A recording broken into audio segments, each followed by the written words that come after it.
ಎಕರೆಗಳನ್ನ ಮಾಡಿದೆ, layout develop ಮಾಡಿದೆ. ಅದರಲ್ಲಿ ಸುಮಾರು 10-15 ಸೈಟ್ಗಳು ಇವತ್ತು ಖಾಲಿ ಇದೆ ಸೂರ್ಯ ಸಿಟಿನಲ್ಲಿ. ನಮ್ಮ ಮನೆಯಿಂದ ನೋಡಿದ್ರೆ ಅಲ್ಲೆಲ್ಲ ಬರಡು ಭೂಮಿ. 15-20 ವರ್ಷಗಳಿಂದನೇ ಸೈಟ್ ಅಲಾಟ್ ಆಗಿದೆ, ಯಾವನು ಕಟ್ಟಿಲ್ಲ ಇಲ್ಲಿ ತನಕ. 10% ಜನ ಕಟ್ಟಿಲ್ಲ. ಇವಾಗ ಅಲ್ಲಿ ಹೋಗಿ ಇನ್ನೊಂದು 7,500 ಎಕರೆ, ಇದು 2ರಷ್ಟು ಜಮೀನನ್ನ ಎಲ್ಲಿ ತಗೊಳ್ತಾರಂತೆ, ಬಿಡದಿಲ್ ತಗೊಳ್ತಾರಂತೆ. ಇವಾಗ ಅದೇ ತರಕ್ಕೆ ಸರ್ಜಾಪುರ ಹೋಬಳಿಲಿ ರಾಜ್ಯಾದ್ಯಂತ ಈಗ ನಮ್ಮ ಊರಿನಲ್ಲೇ ನಮ್ದು ಬೊಮ್ಮಸಂದ್ರ ಅಂತ, ಬೊಮ್ಮಸಂದ್ರ ಇಂಡಸ್ಟ್ರಿಯಲ್ ಏರಿಯಾ ಕೇಳಿರ್ಬೋದು, ನಾರಾಯಣ ಹೃದಯ ಅವೆಲ್ಲ ಇದೆಯಲ್ಲ, ನಮ್ಮದೇ ನಮ್ಮ ತಾತ ಮುತ್ತಾತರ ಜಮೀನೆಲ್ಲ KDB ಹೋಗಿದೆ. ಆದ್ರೆ ಅಲ್ಲಿ 10-20 ವರ್ಷಗಳಿಂದ ಖಾಲಿ ಇವೆ ಎಷ್ಟೋ ಬಿಲ್ಡಿಂಗ್, ಇದು ಫ್ಯಾಕ್ಟರಿಗಳು ಕ್ಲೋಸ್ ಆಗಿ. ಅದನ್ನೆಲ್ಲ ಮಾಡ್ಬೋದಲ್ವಾ? ಅವರು ಖಾಲಿ ಬಿದ್ದಿರುವಂತ ಅವರು ರಿಯಲ್ ಎಸ್ಟೇಟ್ ಇಟ್ಕೊಂಡು ಕೂತಿದ್ದಾರೆ, ಯಾವೆಲ್ಲ ದುಡ್ಡು ಮಾಡ್ಕೊಂಡು ಹೋಗಿದ್ದಾರೆ. ಇವಾಗ ಫ್ಯಾಕ್ಟರಿ ನಡೀತಾ ಇಲ್ಲ, ಆದ್ರೆ ಅದನ್ನ ಅವರು ಒಳ್ಳೆ ರೇಟ್ ಬರ್ಲಿ ಅಂತ ಕಾತ್ಕೊಂಡಿದ್ದಾರೆ. ಅಂತದೆಲ್ಲ 3 ವರ್ಷ ಪಡಿಸ್ಕೊಳ್ಬೋದ ಸರ್ಕಾರ? ಅದನ್ನ ಮಾಡೋದಿಲ್ಲ. ಹೀಗೆ ಎಲ್ಲಾ ಕಡೆಯೂ ಈ ತರ ಖಾಲಿ ಬಿಟ್ಕೊಂಡು ಹೊಸದಾಗಿ ಇಲ್ಲಿ ಬಂದಿದ್ದಾರೆ. ನಾನು ಪದೇ ಹೇಳ್ತಾ ಇದ್ದೀನಿ, ಇಲ್ಲಿ 3-4 ತರಹದ ಹಣದ ವ್ಯವಹಾರ ಇರೋದ್ರಿಂದಾಗಿ ಇಲ್ಲಿ ಭೂಮಿಯನ್ನ ಕಿತ್ಕೊಳ್ಳೋದಿಕ್ ಬಂದಿದ್ದಾರೆ. ಏನ್ ಹಣದ ವ್ಯವಹಾರ?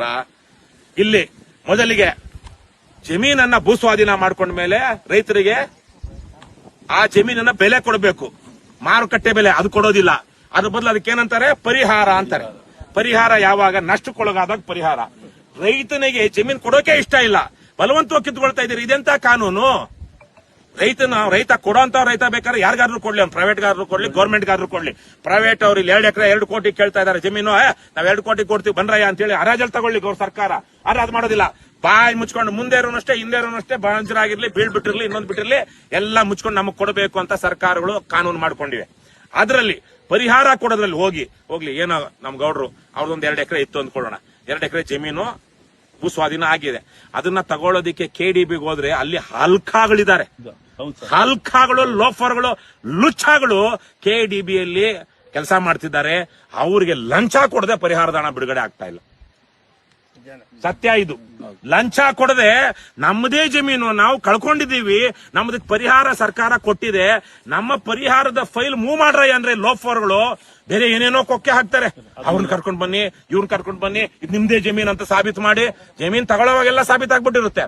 ಆದ್ರೆ ಮಿಕ್ಕ ಹಾಗೆ ನಿಮ್ ಹೆಣ್ಮಕ್ಳಿದಾರ, ಅವ್ರಿಂದ ಎಲ್ಲಾ ತರಕ್ಕೂ ಕೇಳಬೇಕು, ಕೇಳಬಾರ್ದು ಅಂತಲ್ಲ. ಆದ್ರೆ ಎಲ್ಲಾ ಇದ್ರೂ ಇನ್ನೊಂದೇನೋ ಕೊಕ್ಕೆ ಇಟ್ಕೊಂಡು ಅವರಿಗೆ 2%, 3%, 5% ಲಂಚ ಕೊಟ್ರೆ ಮಾತ್ರ ನಿಮ್ ದುಡ್ಡು ರೈತರಿಗೆ ಕೊಡ್ತಾ ಇದಾರೆ. ಅಂತ ಹಲ್ಕಗಳು, ಲೋಫರ್ಗಳು, ಲುಚ್ಚಾಗಳು ನಮ್ಮ KDBಲಿ ಕೆಲಸ ಮಾಡ್ತಿರುವಂತದ್ದು.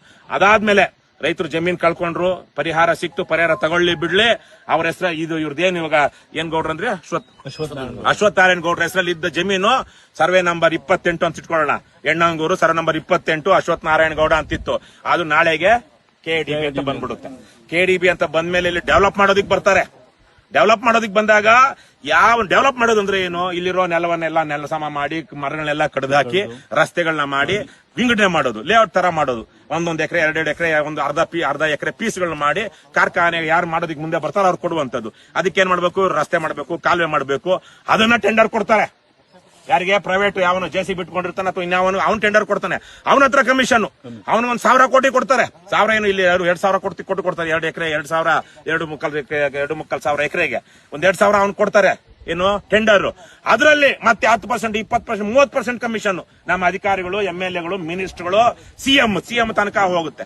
ಅದಾದ್ಮೇಲೆ ಆಮೇಲೆ ಎಲ್ಲ ಆಯ್ತು, ರಸ್ತೆಯನ್ನು ವಿಂಗಡಿಸಿದ್ರು, ಪ್ಲಾಟ್ ಮಾಡಿದ್ರು. ಈಗ ನಾವು ಇಂತಿಂತ ಕಾರ್ಖಾನೆಗಳಿಗೆ, ಇಂತಿಂತ ಏನು ಅರ್ಹತೆ ಇರುವಂತವರಿಗೆ ನಾವು ಲ್ಯಾಂಡ್ ಅಲಾಟ್ ಮಾಡ್ತೀವಿ, ಇಂಡಸ್ಟ್ರಿಯಲ್ ಏರಿಯಾ, ನಿಮ್ಗೆಲ್ಲ ಕರೆಂಟ್ ಸಿಂಗಲ್ ವಿಂಡೋ ಕೊಡ್ತೀವಿ. ಹಾಗಾಗಿ ಯಾರಾದ್ರೂ ಫ್ಯಾಕ್ಟರಿ ಮಾಡೋರು ಇಲ್ಲಿ ಬಂದು ಮಾಡಿ ಅಂತ ಅನೌನ್ಸ್ ಮಾಡ್ತಾರೆ. ಮತ್ತೆ ಅಲ್ಲಿಗೆ ಹೋದಾಗ ಸುಮ್ನೆ ಕೊಡೋದಿಲ್ಲ, ಮತ್ತೆ ಅದಕ್ಕೆ ಲಂಚ ಕೊಡಬೇಕು. ಈ ಅಲ್ಕಾಗಳಿಗೆ ಲಂಚ ಕೊಡಬೇಕು. ಆಮೇಲೆ ಅದರಲ್ಲಿರೋ ಆಯ್ಕಟ್ಟಿನ ಜಾಗ ಯಾವಾಗ್ಲೂ ನೋಡಿ ಈ ಕಳ್ಳ ಮಿನಿಸ್ಟರ್ಗಳು, MLAಗಳು, ಅಧಿಕಾರಿಗಳು ಇವ್ರಿಗೆ ಇರುತ್ತೆ. ಅದ್ರಲ್ಲಿ ಪ್ರೈಮ್ ಲ್ಯಾಂಡ್ ಅಂತ ಏನಿರುತ್ತೆ ಅದನ್ನ ಇವರೇ ಮಾಡ್ಕೊಂಡಿರ್ತಾರೆ. ಇವರೇ ಕಳ್ಳರು, ಲೋಫರ್ಗಳು ಇವರೇ ಮಾಡ್ಕೊಂಡಿರ್ತಾರೆ. ಪಾಪ ಏನೋ ಇಲ್ಲಿ ಒಂದು ಫ್ಯಾಕ್ಟರಿ ಮಾಡೋಣ, ನಾನೇನೋ ಕಲ್ತಿದ್ದೀನಿ, ನನ್ಗೇನೋ ಒಂದು ವಿದ್ಯೆ ಇದೆ, ಅಥವಾ ನಂದೇನೋ ಒಂದು ಐಡಿಯಾ ಇದೆ, ನನ್ನ ಐಡಿಯಾಗೆ ಲೋನ್ ಕೊಡ್ತಾರೆ.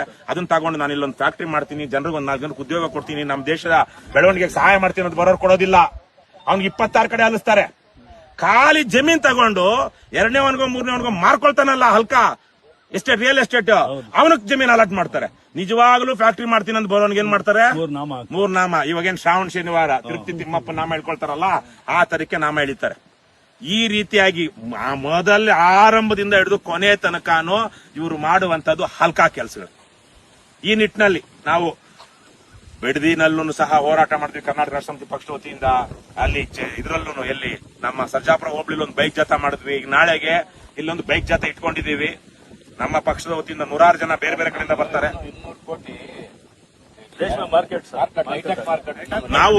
ನಾನು ಇವತ್ತಲ್ಲ 40 ವರ್ಷಗಳಿಂದನೇ ನಾವು ಬೆಳೀತಾ ಇದ್ವಿ. ಯಾವ್ದು ರೇಷ್ಮೆ ಗೂಡು ಬೆಳಿತಿದ್ವಿ. ಆವಾಗ ನಮಗೆಲ್ಲಾದ್ರೂ ಒಳ್ಳೆ ರೇಟ್ ಸಿಗೋ ಮಾರ್ಕೆಟ್ ಅಂದ್ರೆ ಯಾವ್ದದು? ಶಿಡ್ಲಘಟ್ಟ. ಇವತ್ತೆಲ್ಲ ನಮ್ಗೆ ರಾಮನಗರ ಹತ್ರ ಇತ್ತು, ಆನೆಗ ಬೊಮ್ಮಸಂದ್ರಕ್ಕೆ. ನಮ್ಗೆ ಬೆಂಗಳೂರಿಗೆ ಬಂದು ರಾಮನಗರ ಹತ್ರನೋ ಶಿಡ್ಲಘಟ್ಟ ಹತ್ರನೋ? ರಾಮನಗರ ಹತ್ರ. ಆದ್ರೆ ರಾಮನಗರಕ್ಕೆ ಹೋಗ್ತಾ ಇಲ್ಲ, ಶಿಡ್ಲಘಟ್ಟನೇ ಅವತ್ತು ಫೇಮಸ್. ಅಂತಹ ಒಂದು ರೇಷ್ಮೆ ಮಾರುಕಟ್ಟೆಗೆ ಹೇಳಿ ಏನಾದ್ರು ಇದ್ರೆ ಹೇಳಿ ನೀವು. ಅಂತ ಆವತ್ತಿನಿಂದ ಇಲ್ಲಿ ಹೆಸರುವಾಸಿ ಆಗಿರುವಂತಹ ಜಾಗ ಇವತ್ತಿಗೂ ಇಲ್ಲಿ ರೇಷ್ಮೆ ಬೆಳೀತಾ ಇದ್ದಾರೆ. ನೀರೇ ಇಲ್ಲ ಅಂತದ್ರಲ್ಲೂ ಡ್ರಿಪ್ ಇರಿಗೇಷನ್ ಮಾಡ್ಕೊಂಡು, ಬರಗಾಲದಲ್ಲಿ ಹನಿ ನೀರಾವರಿ ಮಾಡ್ಕೊಂಡು ಇವ್ರು ಬೆಳೀತಾ ಇದ್ದಾರೆ. ಇವರು ಹೈನುಗಾರಿಕೆ ಇಲ್ಲೂ ಅಷ್ಟೇ. ಈ ರೇಷ್ಮೆ ಬೆಳೆಯುವಂತವ್ರ ಮನೆಗಳಲ್ಲಿ ಮತ್ತೆ ದನ ಹಸು ಸಾಕಿರೋ ಮನೆಗಳಲ್ಲಿ ಹೆಂಗಸು ಗಂಡಸರು ಎಲ್ಲರೂ ಕೆಲಸ ಮಾಡ್ತಾರೆ.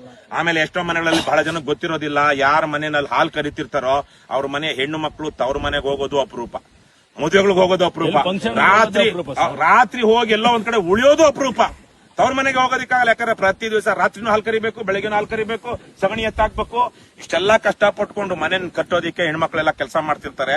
ಆ ತರಕ್ಕೆ ದೇಶದ ಅಭಿವೃದ್ಧಿಗೆ ಸಹಾಯ ಮಾಡ್ತಿರ್ತಾರೆ. ಅಂತ ಹೈನುಗಾರಿಕೆ ಸಿಕ್ಕಾಪಟ್ಟೆ ಎಲ್ಲರ ಮನೆಗಳಲ್ಲೂ ಹಸುಗಳಿದೆಯಲ್ಲಪ್ಪ. ಆಮೇಲೆ ಇದು ಇಲ್ಲೇನು 2 ಲೀಟರ್ 3 ಲೀಟರ್ ಕರಿಯೋ ಹಸುಗಳಲ್ಲ. ನಮ್ಮಮ್ಮ ಇವತ್ತಲ್ಲ, ನಮ್ಮ 30 ವರ್ಷದಿಂದನೇ 30-40 ವರ್ಷದಿಂದನೇ 10-11 ಲೀಟರ್ ಕರಿತಿತ್ತು ನಮ್ಮ ಹಸು ಒಂದು ಹಾಲಿಗೆ. ಇವತ್ತು ಬಹುಶಃ 1.5 ಲಕ್ಷ 2 ಲಕ್ಷ ಆತ ಹಸುಗಳು. ಒಳ್ಳೆ ಹಸು ಎಷ್ಟು ಇವಾಗ ರೇಟ್? 1.5 ಲಕ್ಷ ಅಂತ ಹಸುಗಳು ನಾವು ಕಟ್ಕೊಂಡಿದ್ವಿ. ಬರೀ ಒಂದು ಹಸು ಹಾಲಲ್ಲಿ ನಮ್ಮಮ್ಮ ನನ್ನನ್ನ 4 ವರ್ಷ ಇಂಜಿನಿಯರಿಂಗ್ ಓದಿಸಿದ್ಲು. ಅಂತ ಆ ರೀತಿಯ ಉತ್ಪಾದನೆ ಮಾಡುವಂತಹ ಶ್ರಮಜೀವಿಗಳ ಏನು ಭೂಮಿ ಇದು. ಇಂತಹ ಭೂಮಿಯನ್ನ ತಗೊಂಡೋಗಿ ಇವಾಗ ಇವರು ಕಾರ್ಖಾನೆಗಳು ಮಾಡೋದಕ್ಕೆ ಕಾರ್ಖಾನೆಗಳು ಬೇಕು. ದೇಶದ ಅಭಿವೃದ್ಧಿಗೆ ಬೇರೆ ಬೇರೆ ತರಹದ ಏನು ತಂತ್ರಜ್ಞಾನಕ್ಕೆ ಕಾರ್ಖಾನೆಗಳು ಬೇಕು. ಆದ್ರೆ ಜಾಗ ಇಲ್ವಾ? 1,00,000 ಎಕರೆಗಿಂತ ಜಾಸ್ತಿ ಜಾಗ ಇವತ್ತು ಸರ್ಕಾರದಲ್ಲಿದೆ. ಇದೇ ಹೊರಡು ಭೂಮಿಗಳಲ್ಲೇ ಮಾಡ್ಬೇಕು ಸರ್. ಅದು ಮಾಡಬೇಕು. ಫಲವತ್ತಾದ ಭೂಮಿಗಳಲ್ಲೂ ಇದೇ ತರಕ್ಕೆ ಅಕ್ವೈರ್ ಮಾಡ್ಕೊಂಡು ಇಟ್ಕೊಂಡಿದ್ದಾರೆ. ಅಲ್ಲಿ ಕಾರ್ಖಾನೆ ಮಾಡ್ತಾ ಇಲ್ಲ. ಅಲ್ಲಿ ಯಾಕಂದ್ರೆ ಡಿಮ್ಯಾಂಡ್ ಇಲ್ಲ ಅದಕ್ಕೆ. ಇಲ್ಲೇನಕ್ಕೆ ಡಿಮ್ಯಾಂಡು? ಇವ್ರಿಗೆ ಮಾಡೋದಕ್ಕೆ ಕೆಲಸ ಇಲ್ಲ. ಈ ಅಲ್ಕಾಗಳಿಗೆ, ಯಾರಿಗೆ? KDB ಅವರಿಗೆ ಪ್ರತಿ ವರ್ಷ 1,500 ಎಕರೆ ಎಲ್ಲಾದ್ರೂ ಅಕ್ವೈರ್ ಮಾಡ್ತಾ ಇರ್ಬೇಕು. ಇಲ್ಲಾಂದ್ರೆ ಅವ್ರಿಗೆ ಹೆಂಗ್ ದುಡ್ಡು ಬರುತ್ತೆ? ಅವ್ರಿಗೆ ಸಂಬಳ ಸಾಕಾಗಲ್ಲ. ಅವ್ರಿಗೆ ಅಮೇಧ್ಯನೇ ತಿನ್ಬೇಕು. ಅಮೇಧ್ಯ ತಿಂದ್ರೇನೆ ಅವ್ರಿಗೆ ಅರ್ಗೋದು. ಅನ್ನ ತಿಂದ್ರೆ ಅರ್ಗೋದಿಲ್ಲ. ಹಾಗಾಗಿ ಎಷ್ಟೋ ಕಡೆಗಳಲ್ಲಿ ರಾಜ್ಯಾದ್ಯಂತ ಲಕ್ಷಾಂತರ ಎಕರೆಯನ್ನ ಇವತ್ತು ಸ್ವಾಧೀನ ಮಾಡ್ಕೊಂಡಿದ್ರು. ಪ್ರತಿ ವರ್ಷ ಇವರು ವರ್ಷಕ್ಕೆ ಇಷ್ಟಿಷ್ಟು ಅಂತ ಸ್ವಾಧೀನ ಮಾಡ್ಕೊಂಡ್ರೆ ಅವ್ರ ಜೇಬ್ ತುಂಬೋದು. ಶಿಡ್ಲಘಟ್ಟದಲ್ಲಿ ಸರ್ಕಾರದಿಂದ 250 ಕೋಟಿ ವೆಚ್ಚದಲ್ಲಿ ರೇಷ್ಮೆ ಮಾರ್ಕೆಟ್ ಮಾಡ್ತಾ ಇದ್ದಾರೆ. ಈಗ ಹೈಟೆಕ್ ಮಾರ್ಕೆಟ್ ಅಂತ ಮಾಡ್ತಾ ಇದ್ದಾರೆ. ಈಗ ಯಾರು ರೇಷ್ಮೆ ತಂದಾಕೋರು? ಯಾರು ಇಲ್ಲೆಲ್ಲ ಜಮೀನ್ ಈ ಲೇಔಟ್ ಅಲ್ಲಿ ನಮ್ದು ಈಗ KDB ಹೋಗ್ತಾ ಇದೆಯಲ್ಲ, ಇದರಲ್ಲಿ 600 ಎಕರೆ 22 ಇದೆ. 600 ಎಕರೆ ಎಷ್ಟು ಕ್ವಾಲಿಟಿ ಕೂಡ ನಮ್ಮ ಹೋಬಳಿದೆ.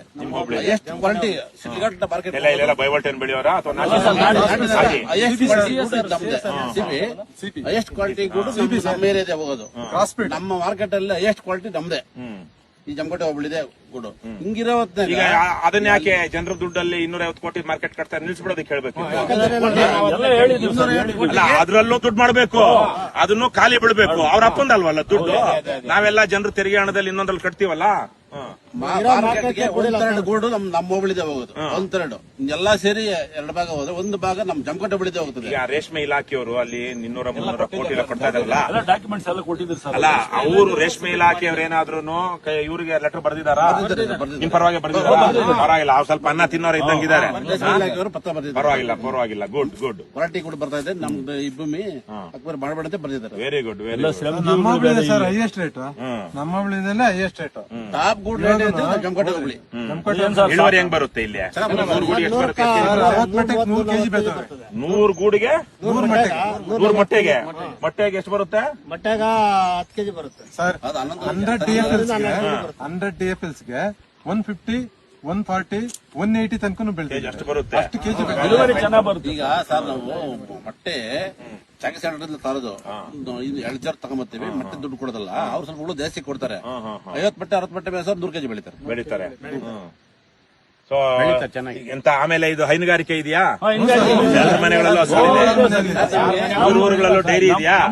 ಇವಾಗ ನಿಮ್ದು ಕೊಚ್ಚಿಮಲ್ಲ ಏನಂತಾರೆ ನಿಮ್ದು? ಚಿಮಲ್ಲು, ಚಿಕ್ಕಬಳ್ಳಾಪುರ. ಅವರು BMC ನಂಬರಲ್ಲಿ ಬಲ್ಕ್ ಚಿಲ್ಲಿಂಗ್ ಮೆಷಿನ್ ದಿವಸಕ್ಕೆ ಒಂದೇ ಸಲ ಎತ್ತೋದಲ್ಲಿ 4,000 ಲೀಟರ್ ಯಾವ್ದು ಸಂಜೆಗೆ ಎತ್ತಾರ ಬೆಳಗ್ಗೆ ಎತ್ತಾರ? ಬೆಳಗ್ಗೆ ಟೈಮ್ ಎರಡು ಕಡೆ 2 ಸಲ ಹೋಗುತ್ತಾ? ಒಂದೇ ಸಲ ಒಂದೇ ಸಲ. ಅದೇ ಟ್ರಾನ್ಸ್ಪೋರ್ಟೇಷನ್ ಇವಾಗ ಅದು ಚಿಲ್ಲಿಂಗ್ ಮೆಷಿನ್ ಬಂದಿರೋದನ್ನ ಒಂದೇ ಸಲ ಹೋಗುತ್ತೆ.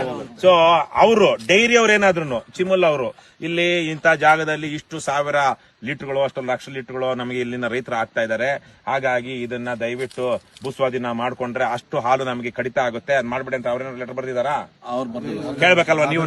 ಈಗ ನಿಮ್ಮೂರಲ್ಲೇನೆ ರೈತರೇ ಸೇರಿ ಕಟ್ಕೊಂಡಿರುವಂತದ್ದು KMF ಇವೆಲ್ಲಾನು, ಇದೆಲ್ಲ ಏನೋ ಚಿಮುಲ್ಲ, ಚಿಕ್ಕಬಳ್ಳಾಪುರ ಮಿಲ್ಕ್ ಯೂನಿಯನ್ ಲಿಮಿಟೆಡ್ ಇದು. ಆಮೇಲೆ ನೀವು ಡೈರಿ ನಿಮ್ಮವ್ರೇ, ನೀವೇ ತಾನೇ ಡೈರಿ ಡೈರೆಕ್ಟರ್ಗಳು.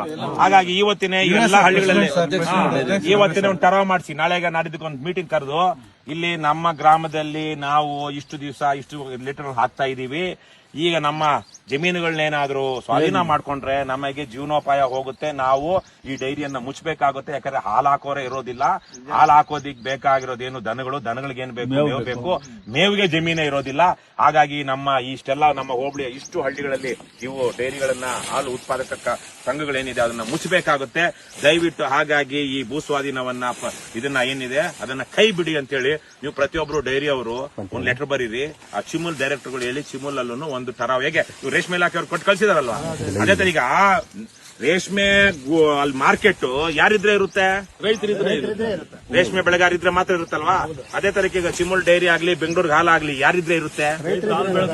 ಹಾಲು ಹಾಕೋರಿದ್ರೆ ಮಾತ್ರ ಆಗುತ್ತಲ್ಲ. ಹಾಗಾಗಿ ನೀವು ಸಂಘದವರು ಏನು ಪ್ರತಿಯೊಂದು ಎಷ್ಟು ಹಾಲು ಉತ್ಪಾದಕರ ಸಂಘ ಇದೆಯೋ ಈ ಹೋಬಳಿನಲ್ಲಿ ಜಮೀನು ಹೋಗ್ತಿರುವಂತವ್ರಲ್ಲಿ ಪ್ರತಿಯೊಬ್ರು ಒಂದು ಸ್ಪೆಷಲ್ ಮೀಟಿಂಗ್ ಕರೆದು ಒಂದು ಸಂಘದಲ್ಲಿ ಒಂದು ಟರಾವ್ ಮಾಡಿಸಿಟ್ಟು ಗೊತ್ತಲ್ವಾ ನಿಮ್ಗೆ? ಗ್ರಾಮ ಪಂಚಾಯತಿಲೆಲ್ಲ ಟರಾವ್ ಮಾಡ್ತಾರಲ್ಲ, ಅದೇ ತರಕ್ಕೆ ಸಂಘದಲ್ಲಿ ಒಂದು ಟರಾವ್ ಮಾಡಿ ಆ ಟರಾವ್ನ ಕಳಿಸಿ ಆ ಚಿಮುಲ್ MD ಯಾರಿರ್ತಾನೋ, ಡೈರೆಕ್ಟರ್ ಯಾರಿರ್ತಾರೋ ಅವ್ರಿಗೆಲ್ಲಾನು ನಮ್ಮ ಪರವಾಗಿ ನೀವು ಒಂದು ಲೆಟರ್ ಬರೀರಿ ಅಂತ ಹೇಳಿ ಇವೆಲ್ಲ ಮಾಡ್ಬೇಕಾದ್ರೆ ಇಲ್ಲಿ ಏನಿದೆ ಅನ್ನೋದು ಗೊತ್ತಾಗೋದಿಲ್ಲ.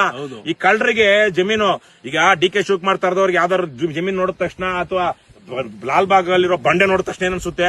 ಎಷ್ಟು ಕೋಟಿ ಗ್ರಾನೈಟ್ ಇರ್ಬೋದು ಇಲ್ಲಿ ಎಷ್ಟು ಕೋಟಿ ರಿಯಲ್ ಎಸ್ಟೇಟ್ ಎಷ್ಟು ಸೈಟ್ ಮಾಡ್ಬೋದು ಅಂತವರೇ ಇರೋದು ಇವತ್ತು ನಮ್ಮ ರಾಜ್ಯದಲ್ಲಿ ಅಧಿಕಾರಿಗಳು, ರಾಜಕಾರಣಿಗಳು. ಹಾಗಾಗಿ ನೀವು ಅದನ್ನ ಮಾಡಿ ಅಂತ ಕೇಳ್ಕೊಳ್ತೀವಿ. ಮತ್ತೆ ಕೃಷಿ ಇಲಾಖೆಯಿಂದ ನಮ್ಗೆ ಕೊಟ್ಟಿದ್ದಾರೆ, ರಿಪೋರ್ಟ್ ಕೊಟ್ಟಿದ್ದಾರೆ. ತುಂಬಾ ನಂಬರ್ 1 ಭೂಮಿ ಇದು, ಕೃಷಿ ಆಧಾರಿತ ಭೂಮಿ ಅಂತ ಅವರು ಕೊಟ್ಟಿದ್ದಾರೆ. ನಾವು ತಗೊಂಡಾಗ ಎಲ್ಲಾನು ದಾಖಲೆ ಬದಲಿಸಿದೀವಿ ಸರ್, ಕೋರ್ಟ್ ಕೊಟ್ಟಿದ್ದೀವಿ. ಕೋರ್ಟ್ ಇಂಥ ವಿಚಾರದಲ್ಲಿ ಸಹಾಯಕ್ಕೆ ಬರೋದಿಲ್ಲ, ಅವನ್ನ ನಾವು ಅರ್ಥ ಮಾಡ್ಕೊಳ್ಬೇಕು. ಯಾಕಂದ್ರೆ ಸರ್ಕಾರ ಏನೇ ಹೇಳಿ, ಸರ್ಕಾರದ ಲಾಯರ್ಗಳು ಹೋಗಿ ಕೋರ್ಟ್ ಮುಂದೆ ಏನ್ ಹೇಳ್ತಾರೆ? ಸ್ವಾಮಿ, ಇಲ್ಲಿ ನಾವು ಇಂಡಸ್ಟ್ರಿ ಡೆವಲಪ್ ಮಾಡ್ತಾ ಇದೀವಿ, ಇದು ಸಾರ್ವಜನಿಕರ ಉಪಯೋಗಕ್ಕಾಗುವಂತದ್ದು, ದೇಶದ ಅಭಿವೃದ್ಧಿಗೆ ಅತ್ಯಗತ್ಯ. ಹಾಗಾಗಿ ಮತ್ತೆ ಕಾನೂನಲ್ಲೂ ನಾವು ಬರ್ಕೊಂಡ್ಬಿಟ್ಟಿದೀವಿ, ಈ ಸ್ವಾಧೀನವನ್ನ ಪ್ರಶ್ನೆ ಮಾಡೋದಿಕ್ಕೆ ಅದಕ್ಕೆ ಯಾರಿಗೂ ಅಧಿಕಾರ ಇಲ್ಲ ಅಂತ ಹೇಳಿ ಟೆಕ್ನಿಕಲಿ ನಾವೇನೋ ಕೆಲವೊಂದು ರೂಲ್ಸ್ ರೆಗ್ಯುಲೇಷನ್ಸ್ ಫಾಲೋ ಮಾಡಿಲ್ಲ ಅಂದ್ರೆ ಮಾತ್ರ ನೀವು ನಮಗೆ ಅಡ್ಡ ಹಾಕ್ಬೋದೇ ಹೊರತು, ನಾವೆಲ್ಲ ಪ್ರೊಸೀಜರ್ ಪ್ರಕಾರ ಬಂದಿದ್ರೆ ನೀನು ಕೋರ್ಟ್ ಜಡ್ಜ್ ಆಗಿರ್ಲಿ, ಜಡ್ಜ್ ತಾತನೇ ಆಗಿರ್ಲಿ, ನಿಮಗೆ ಇದನ್ನ ರದ್ದು ಮಾಡುವ ಹಕ್ಕಿಲ್ಲ ಅಂತ ಕಾನೂನು ಬರ್ಕೊಂಡ್ಬಿಟ್ಟಿದ್ದಾರೆ. ಭೂಸ್ವಾಧೀನ ಇದರಲ್ಲಿ ನಮ್ಗೇನೋ ಪರಿಹಾರ ಕೊಡೋದ್ರಲ್ಲಿ ಹೆಚ್ಚು ಕಮ್ಮಿ ಆಗಿದೆಯಾ, ಪರಿಹಾರ ಕೊಡೋ ರೀತಿಯಲ್ಲಿ ಹೆಚ್ಚು ಕಮ್ಮಿ ಆಗಿದೆಯಾ, ಪರಿಹಾರ ಕಡಿಮೆ ಆಗಿದೆಯಾ, ಅಥವಾ ನೋಟಿಸ್ ಮೇಲೆ ನೋಟಿಸ್ ಏನ್ ಕೊಡಬೇಕಾಗಿದೆಯೋ ಪ್ರೊಸೀಜರ್ ಫಾಲೋ ಮಾಡಿಲ್ವಾ, ಅದನ್ನ ಮಾಡಿಲ್ಲ ಅಂದ್ರೆ ಕೇಳಿ. ಆದ್ರೆ ಅವೆಲ್ಲ ಮಾಡಿದ್ರೆ ಕೋರ್ಟ್ಗೆ ನಿಮಗೆ ಈ ಭೂಸ್ವಾಧೀನವನ್ನ ರದ್ದು ಮಾಡಿಸೋದಿಕ್ಕೆ ಅಧಿಕಾರ ಇಲ್ಲ ಅಂತೇಳಿ ಎಲ್ಲ MLAಗಳು MP ಗಳು ಕಾನೂನು ಬರ್ಕೊಂಡ್ಬಿಟ್ಟಿದ್ದಾರೆ, ಜಡ್ಜ್ಗಳು ಬರ್ಕೊಂಡ್ಬಿಟ್ಟಿದ್ದಾರೆ. ಜಡ್ಜ್ಗಳು ಅದ್ರ ವಿರುದ್ಧ ಹೋಗಕ್ಕಾಗಲ್ಲ. ಅದಕ್ಕೇನೆ ಭೂಸ್ವಾಧೀನ ಆದಂತಹ ಸಂದರ್ಭದಲ್ಲಿ ಕೋರ್ಟ್ಗಳು ರೈತರ ಪರವಾಗಿ ನಿಲ್ಲಕ್ ಆಗ್ತಾ ಇಲ್ಲ. ಪರಿಹಾರ ಬೇಕಾದ್ರೆ ಸ್ವಲ್ಪ ಜಾಸ್ತಿ ಕೇಳಬಹುದು, ಕಡಿಮೆ ಇದೆ ಅಲ್ಲ ಗವರ್ಮೆಂಟ್ ಕಡೆ ನಮ್ ಕಡೆ ಇಲ್ಲ, ಕೋರ್ಟ್ ಗವರ್ಮೆಂಟ್ ಕಡೆ ಇಲ್ಲ, ಕೋರ್ಟ್ ಕಾನೂನಿನ ಕಡೆ ಇದೆ. ಕಾನೂನು ಬರ್ಕೊಂಡಿದ್ದಾರೆ ಯಾರು? ಗವರ್ಮೆಂಟ್ ಅವರು. ಕಾನೂನು ಏನಿದೆ ಅಷ್ಟೇ ಕೋರ್ಟ್ ಹೇಳೋದು. ಏನೋ ಸ್ವಲ್ಪ ತುಂಬಾ ತಪ್ಪಾಗಿದೆ ಅಂದ್ರೆ ಸ್ವಲ್ಪ ಮಧ್ಯದಲ್ಲಿ ಬರಬಹುದೇ ಹೊರತು ಕಾನೂನು ನಮ್ಮ ಲಾ ಇದೇನಿದೆ ಕಾಯ್ದೆಗಳು, ಕಾಯ್ದೆ ಹೇಳದಂಗೆ ತೀರ್ಪು ಕೊಡ್ಬೇಕು ಯಾರು? ಕೋರ್ಟು. ಹಾಗಾಗಿ ಕೋರ್ಟ್ ಇಂಥ ವಿಚಾರಣೆಗೆ ಕೋರ್ಟ್ ಏನೇನು ಸಹಾಯಕ್ಕೆ ರೈತರಿಗೆಲ್ಲ ಜನರ ಸಹಾಯಕ್ಕೆ ಬರದೇ ಇರೋ ಹಂಗೆ ಕೈ ಕಟ್ಟ ಹಾಕ್ಬಿಟ್ಟಿದ್ದಾರೆ. ಇವಾಗ ಅದಕ್ಕೆ ಇಲ್ಲಿರುವಂತ ಇಂಥ ಸಂದರ್ಭದಲ್ಲಿ ಇರುವಂತದ್ದು ಒಂದೇ ಒಂದು ದಾರಿ, ಏನ್ ಹೇಳಿ? ಹೋರಾಟ, ಜನರ ಹೋರಾಟ. ಜನ ತಿರುಗಿ ಬಿದ್ದು ನಿರಂತರವಾಗಿ ಹೋರಾಟ. ಇಲ್ಲೇ ನಿಮ್ ಪಕ್ಕದ ಚನ್ನರಾಯಪಟ್ಟಣ ನಮ್ಮ ಅವ್ರದೇ ಜಮೀನೆಲ್ಲ ಹೋಗಿತ್ತು, ಏನೋ ವೆಂಕಟೇಶ್ ಮೂರ್ತಿ ಅಂತ, ಬೆಂಗಳೂರು ನಮ್ಮ ಅಧ್ಯಕ್ಷರಾಗಿದ್ರು ಗ್ರಾಮಾಂತರ ಜಿಲ್ಲೆಗೆ. ಅವ್ರ ಊರಲ್ಲೆಲ್ಲ ಇವರೆಲ್ಲ ಸೇರಿ ಅವರೆಲ್ಲ ಹೋರಾಟ ಆರಂಭದಲ್ಲಿ ಇದೆ. ಇಲ್ಲಿ ಬಂದಿದ್ದೆಲ್ಲ ಗಾಡಿ, ಇದೇ ಗಾಡಿ ಏನೋ ಬಂದಿದ್ದು ಅಲ್ವೇನಪ್ಪ ವೆಂಕಟೇಶ್ ಮೂರ್ತಿ? ಒಂದು ವಾರ ಇತ್ತು ಆ ಹೋರಾಟ ಆರಂಭ ಮಾಡಿದಾಗ. ನಾನು ಅವರೆಷ್ಟು 3 ವರ್ಷ ನಿರಂತರವಾಗಿ ಕೂತ್ಕೊಂಡು ನ್ಯಾಯ ದಕ್ಕಿಸ್ಕೊಂಡ್ರು. ತಲೆಗೆ ಭೂಮಿ ಬಿಡಂಗಾಯ್ತು. ಈಗ ನಿಮಗೂ ಇರೋದಷ್ಟೇ. ಅದಕ್ಕೆ ನಿಮಗೆ ಒಂದಷ್ಟು ಶಕ್ತಿ ತುಂಬೋಣ, ಒಂದು ಸ್ಥೈರ್ಯ ತುಂಬೋಣ. ಮತ್ತೆ ಇದು ಸುದೀರ್ಘವಾದ ಹೋರಾಟ. ಎಲ್ಲಿ ತನಕ ನಮಗೆ ಓಟ್ಗೆ ಡ್ಯಾಮೇಜ್ ಆಗುತ್ತೆ, ನಮ್ಮ ವಿರುದ್ಧ ಜನ ತಿರುಗಿ ಬೀಳ್ತಾರೆ, ನಮಗೆ ಎಲೆಕ್ಷನ್ ಅಲ್ಲಿ ಗೆಲ್ಲೋದಿಕ್ ಕಷ್ಟ ಆಗುತ್ತೆ ಅಂತ ಸರ್ಕಾರಗಳಿಗೆ ಅನ್ಸಲ್ವೋ, ಅಲ್ಲಿ ತನಕ ಅವರು ಬಿಡೋದಿಲ್ಲ. ಆ ಮಧ್ಯದಲ್ಲೇ ಏನಾದ್ರೂ ಸ್ವಲ್ಪ ನೀವು ತಣ್ಣಗಾಯ್ತು ಅಂದ್ರೆ ಪೂರ್ತಿ ಎಲ್ಲಾ ಮಾಡ್ಕೊಂಡ್ಬಿಡ್ತಾರೆ. ಆಮೇಲೆ ನಿಮ್ಗೆ ಏನ್ ಯಾವ ಕೋರ್ಟ್ಗೆ ಹೋದ್ರು ನಿಮಗೆ ನ್ಯಾಯನೇ ಸಿಗಲ್ಲ. ಹಾಗಾಗಿ ಇವತ್ತು ನೀವು ಈ ಹೋರಾಟವನ್ನ ತೀವ್ರ ಮಾಡಬೇಕು, ಪ್ರತಿಭಟನೆಗಳು ಮಾಡಬೇಕು, ಕೇಸುಗಳು ಹಾಕ್ಸ್ಕೊಳ್ಬೇಕು, ಉಪವಾಸ ಕೂತ್ಕೊಳ್ಬೇಕು, ಬಾಯ್ ಬಡ್ಕೊಳ್ಬೇಕು, ಶಾಂತಿಯುತವಾಗಿ, ಕಾನೂನಾತ್ಮಕವಾಗಿ, ಅಹಿಂಸಾತ್ಮಕವಾಗಿ ಏನೆಲ್ಲ ಹೋರಾಟ ಮಾಡಬಹುದು. ತಲೆ ಕೆಳಗಡೆ ಹಾಕಿ ಕಾಲ್ ಮೇಲೆ ಎತ್ತದ ಏನಾದ್ರು ಇದೆಯಾ ಅದನ್ನು ಮಾಡಬೇಕು. ಯಾವ್ದೇ ಆಸ್ತಿ ಪಾಸ್ತಿಗೆ ನಷ್ಟ ಮಾಡಿದಿರಾ, ನೀವು ರಸ್ತೆ ತಡೆ ಮಾಡ್ತೀರಿ, ತರಕ್ಕೆಲ್ಲಾ ಮಾಡಿ ರಾಜ್ಯದ ಜನರ ಗಮನ ಸೆಳೆಯೋಂಗ್ ಆಗ್ಬೇಕು. ಈಗ ನಾವು ಇದಾದ್ರೂ ಸ್ವಲ್ಪ ಮೇಲೆ ಸ್ವಲ್ಪ ನೆಲಮಟ್ಟದಲ್ಲಿ ಇದೀವಿ. ನಾನು ಅಲ್ಲಿ ಹೋದಾಗ ಫಸ್ಟ್ ಟೈಮ್ ಇಲ್ಲಿಗೆ ಬಿಡದಿಗೆ ಅಲ್ಲೊಂದು ಇದ್ರ ಮೇಲೆ ಕರ್ಕೊಂಡು ಹೋದ್ರು, ಟ್ಯಾಂಕ್ ಮೇಲೆ ಕರ್ಕೊಂಡು ಹೋಗಿ ನಾವು ಈ ತರ ವಿಡಿಯೋ ಮಾಡಿದ್ಮೇಲೆ ರಾಜ್ಯದ ಲಕ್ಷಾಂತರ ಜನ ಗೊತ್ತಾಗಿದ್ದು ಬಿಡದಿನಲ್ಲಿ ಎಂತ ಭೂಮಿ ಇದೆ ಅಂತ. ಆ ರೀತಿ ಇವತ್ತು ಅದರಿಂದ ಬೇರೆ ಬೇರೆ ನಾವು ಹೋದ್ಮೇಲೆ ಬಿಜೆಪಿ ಬಂದಿದ್ದು ನಮ್ದೆಲ್ಲ ನೋಡಿ, ಆಮೇಲೆ ಜೆಡಿಎಸ್ ಅವರು ಬಂದಿದ್ದು, ಇವತ್ತೆಲ್ಲ ಹೋರಾಟ ಮಾಡ್ತಿದ್ದಾರೆ. 7 ಲಕ್ಷ ಟ್ರೀಸ್ ಇದಾವೆ ಸರ್. 7 ಲಕ್ಷ, 3 ಲಕ್ಷ ತೆಂಗಿನ ಮರಗಳೇ ಇದೆ. ತೆಂಗಿನ ಮರಗಳ ಇನ್ನು ಅಡಿಕೆ ಮರಗಳು ಎಷ್ಟು ಲಕ್ಷ ಇರುತ್ತೆ. ಯಾಕಂದ್ರೆ ಒಂದು ತೆಂಗಿನ ಮರದ ಜಾಗದಲ್ಲಿ ಸುತ್ತ ಹಾಕುವ ಅಷ್ಟು ವಿಸ್ತೀರ್ಣದಲ್ಲಿ 10-20 ಅಡಿಕೆ ಮರಗಳು ಹಾಕ್ತಾರೆ. ಹಾಗಾಗಿ ಲಕ್ಷಾಂತರ ಅಡಿಕೆ ಮರಗಳು, ಅಲ್ಲಿ ಅಡಿಕೆ ತೋಟಗಳಿದೆ. ನಮ್ ದಕ್ಷಿಣ ಕರ್ನಾಟಕ ಈ ಭಾಗದಲ್ಲಿ, ಮೈಸೂರು ರಾಜ್ಯದಲ್ಲಿ ಈ ಭಾಗದಲ್ಲಿ ಎಲ್ಲಿದೆ ಅಡಿಕೆ ಮರಗಳ ತೋಟಗಳು? ಅಲ್ಲಿದೆ. ಯಾಕಂದ್ರೆ ಅಷ್ಟು ಫಲವತ್ತಾಗಿ ಅಷ್ಟು ಜಲ ಸಮೃದ್ಧಿನೂ ಇದೆ ಅಲ್ಲಿ. ಹಾಗಾಗಿ ಇವತ್ತು ನಾನೆಲ್ಲ ರೈತರ ಪರವಾಗಿ ಕೇಳ್ತಿರೋದೇನು ಅಂದ್ರೆ, ಏನ್ರಪ್ಪ ನೀವೆಲ್ಲನೂ ನಾಳೆ ಬೈಕ್ ಜಾಥಾ ಇದೆ, ಆಮೇಲೆ ಒಂದೇ ದಿವಸದಲ್ಲಿ ಆಗಲ್ಲ, ನಾಳೆ ಏನೋ ಆಗ್ಬಿಡುತ್ತೆ ಅನ್ಕೋಬೇಡಿ. ಇದೊಂದು ಹೋರಾಟದ ಮಜಲು, ಒಂದು ಹಂತ, ಒಂದು ಘಟ್ಟ. ಅದಾದ್ಮೇಲೆ ಈಗ ಪ್ರತಿ ದಿವಸ ಅದನ್ನ ಒಂದೊಂದು ಹಂತಕ್ಕೆ ಮೇಲೆ ತಗೊಂಡು ಹೋಗ್ತಾ ಇರಬೇಕು. ಬೇರೆ ಬೇರೆ ಕಡೆಯಿಂದ ಜನ ಬರ್ತಾರೆ, ಬೇರೆ ಬೇರೆ ಹೋರಾಟಗಾರರು ಬರ್ತಾರೆ, ಬೇರೆ ಬೇರೆ ಸಂಘ ಸಂಸ್ಥೆಗಳು. ನಾವು ಹೋದ್ಮೇಲೆನೆ ನಮ್ಮ SR ಹಿರೇಮಠರೆಲ್ಲ ನಿನ್ನೆ ನಾಡಿದ್ದು 25ನೇ ತಾರೀಕಿಗೆ ದೊಡ್ಡ ಹೋರಾಟ ಇಟ್ಕೊಂಡಿದ್ದಾರೆ. ಎಲ್ಲಿ? ಫ್ರೀಡಂ ಪಾರ್ಕ್ ಅಲ್ಲಿ. ಈ ತಾರೀಕು ಅವರೆಲ್ಲ ಆವಾಗ್ಲೇನೆ ಎಲ್ರಿಗೂ ಗೊತ್ತಾಗಿದ್ದು. ನಾನು ಒಂದಷ್ಟು ಜನರ ಜೊತೆ ಮಾತಾಡದೆ, ಅಲ್ಲೆಲ್ಲ ಒಂದಷ್ಟು ಬೇರೆ ಬೇರೆಯವರ ಸಂಘಟನೆ ಎಲ್ಲ ಈಗ ಹೋಗಿ ಅವರೆಲ್ಲ ಒಂದಷ್ಟು ಸಂದರ್ಭದಲ್ಲಿ ಕಾಂಗ್ರೆಸ್ ಪರ ಇದ್ದಂತ ರೈತ ಸಂಘಟನೆಗಳು, ಹೋರಾಟಗಾರರೆಲ್ಲ ಇವಾಗ ಅಲ್ಲಿ ಕಾಂಗ್ರೆಸ್ ಪಕ್ಷದ ವಿರುದ್ಧ ಮಾತಾಡ್ತಿದ್ದಾರೆ. ಜನಕ್ಕೆ ಗೊತ್ತಾಗಬೇಕಲ್ವಾ?